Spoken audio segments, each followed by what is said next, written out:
अनि भ्लग किन त्यस्तो अरू ठाउँमा बनाउँदिनँ मान्छे भएको ठाउँमा भिडभाडमा भन्दा कन्फिडेन्ट छैन, 0 लेभल कन्फिडेन्ट। भ्लग खिचेर हिँडिन्छ, सबले सोध्छ कति छ सब्सक्राइबर भन्न पनि लाज लाग्ने के 300 400 बनाउँछु, मेहनत गर्छु, हाल्छु, खै त भ्युज।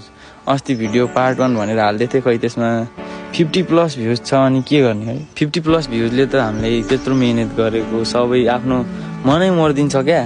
अनि भिडियो बनाउने मन लाग्दैन क्या, सपोर्टै छैन क्या, सब भ्लगर निस्क्यो अनि कसलाई सपोर्ट गर्न सक्छ। अलिअलि भ्युज आइदिन पर्यो, आफ्नो निरन्तर सब्सक्राइबर प्लस हुन पर्यो, त्यति भएपछि त जस्तो ठाउँमा पनि कन्फिडेन्ट आउने रहेछ क्या। सब्सक्राइबर नभएपछि त भ्लग बनाउनु पनि कन्फिडेन्ट नआउने के, लाज लाग्ने छ। त्यसले के भन्ने होला, यस्तो सब्सक्राइबर छैन, यस्तो दुःख गरेर हिँडेर भन्ने हो कि यताउति भन्ने हो कि भन्ने एकदम लाज लाग्ने क्या। म चाहिँ त्यो पोइन्टले अगाडि बढ्न नसक्या हो क्या। अलिअलि सब्सक्राइबर भेटाएको भए, मैले अलिअलि भ्युज भेटाएको भए चाहिँ म अगाडि बढ्थेँ क्या। अब भ्युजै भेटाएन, अब म आफै त्यस्तो कन्टेन्ट दिन नसके होला, त्यो मेरै गल्ती हो है। जस्तो छ त्यस्तै कन्टेन्ट दिएर पनि होला, म केही भन्दिनँ अरूलाई पनि है। अडियन्सहरू त जे राम्रो देख्यो त्यही हेर्ने, मै उस्तै छु। युट्युबमा जे रमाइलो राम्रो देख्यो त्यही हेरिदिन्छु। अब आफ्नो कोसिस बेस्ट गर्छु। मलाई कन्फिडेन्ट पनि एकदम 0 लेभलमा छ, कन्फिडेन्ट बढाउनु छ।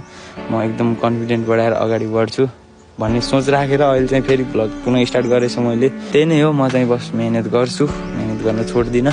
भर्खर स्टार्टिङ हो, अझै कति दुःख भोग्नै छ बाटोमा होइन।